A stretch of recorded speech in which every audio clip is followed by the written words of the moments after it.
တပည့်တော်မှဒီကုသိုလ်ကံကြောင့်နောက်ဘဝနတ်သမီးလေးချောချောလှလှဖြစ်ပြသေးဖျားနတ်သားလေးတွေနဲ့ပျော်ပြသေးဖျားတရားမင်းကြီးရဲ့မိဖုရားဖြစ်ပြသေးဖျားလို့ဆုတောင်း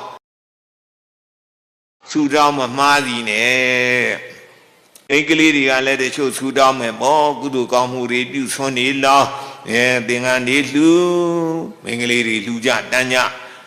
တပည့်တော်မှဒီကုသိုလ်ကံကြောင့်နောက်ဘဝနတ်သမီးလေးချောချောလှလှဖြစ်ပြသေးဖျားနတ်သားလေးတွေနဲ့ပျော်ပြသေးဖျားတရားမင်းကြီးရဲ့မိဖုရားဖြစ်ပြသေးဖျားလို့ဆုတောင်းတဲ့အတိုင်းပဲနတ်သမီးချောချောလှလှလေးလည်းဖြစ်ပါတယ်တရားမင်းကြီးရဲ့မိဖုရားလည်းဖြစ်ပါတယ်ဒါပေမဲ့လို့နိဗ္ဗာန်ရပါအောင်မလား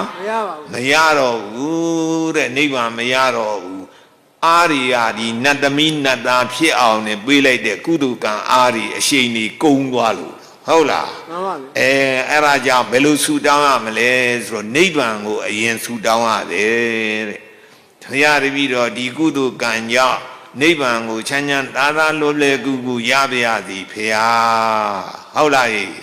ဆုတောင်းတတ်ပလားတောင်းတတ်ပါဘူးဆုတောင်းတဥပမာအပြင်ရန်ကုန်ကနေပြီးတော့မန္တလေးမိထားလက်မှသွားဝယ်တဲ့ဆိုရင်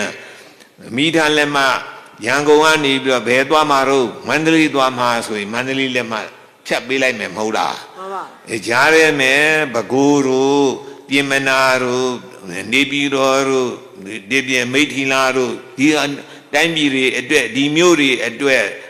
လက်မှတ်တိကျယူရသေးလားယူရပါဗျာမယူရဘူးမန္တလေးအတွက်ယူလိုက်ရင်ဂျားမျိုးတွေအတွက်ပါပြီးသားပဲဟုတ်လားမှန်ပါဒီကလည်းပဲနိဗ္ဗာန်ကိုရပါရသည်ဗျာဆိုနိဗ္ဗာန်အတွက်ယူလိုက်ရင်ဂျားတွေကလူတွေနတ်တွေမြမာတွေပါပြီးသားဟုတ်လားမှန်ပါအဲ့ဒါကြောင့်